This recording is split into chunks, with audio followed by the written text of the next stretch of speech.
SBL, why don't you start us off with what we got first?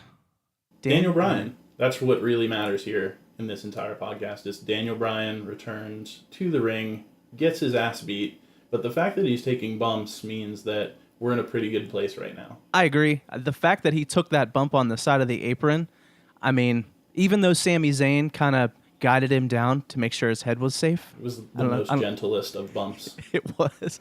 It was the gentlest power bomb that KO has ever given. It's like the power bomb that you give a napping baby. Yeah. Into a crib, just lightly placing him down on the apron. But I mean, those drop kicks in the corners were legit. Absolutely. And now that he's back, what do you want to see? Who do you want to see him wrestle? Because I've got my picks. My God. I'm sure a lot of our picks are going to be about the same. I mean, obviously, I'd like to see him with AJ Styles. I think that would be a 5 or 6 star match right off the bat. Sure. Absolutely. Nakamura circa NXT would be cool. Not the Nakamura now. Yeah, and I feel like Nakamura came to WWE specifically for this match, so I feel like they're going to, pull out all the stops. So that's going to be pretty amazing. Yeah, it honestly, it may be one of the first ones they do. I guess we'll see. Honestly, the one I think they may start with, though, is with The Miz. That's the one. Like, I feel like that's going to be that makes the most sense storyline-wise.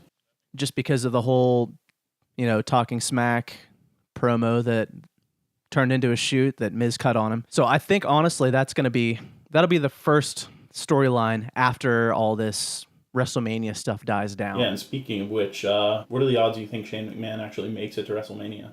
I'm looking at 50-50 right now. The dude's coming back from an umbilical hernia surgery, which is insane. I mean, just the fact to know like your stomach was just cut into less than 2 weeks ago, and now he's going to get into the wrestling ring and start taking the big bumps that Shane McMahon is known to take. Sure. I don't know how old that guy is, but I feel like it's got to be extremely painful at this point. Oh, the bump that he took from KO on top of those metal whatever those things were on Raw? Absolutely. Or on SmackDown? That was insane. Yeah. When I saw that, I mean, I felt like that was actual real pain on his face. He wasn't faking that. Yeah, and I really appreciate everything every old timer has done, but I'm just at a place right now where I'm completely ready to move on from all the Kanes, Undertakers. I'm sure we'll talk about this at length later, but I'm kind of done with Shane McMahon, dude. Like, I don't need to see him on my TV other than in his authority role, I 100% agree. The fact that the dude puts on the same match every single time, he's going to have either a Hell in a Cell match or a No Holds Barred match or something that's going to require him to get on top of something very high and fall onto a table.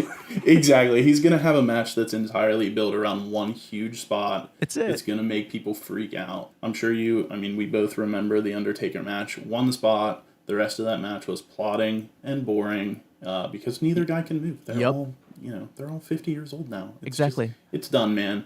Out with the old. Who would you replace a Shane McMahon with?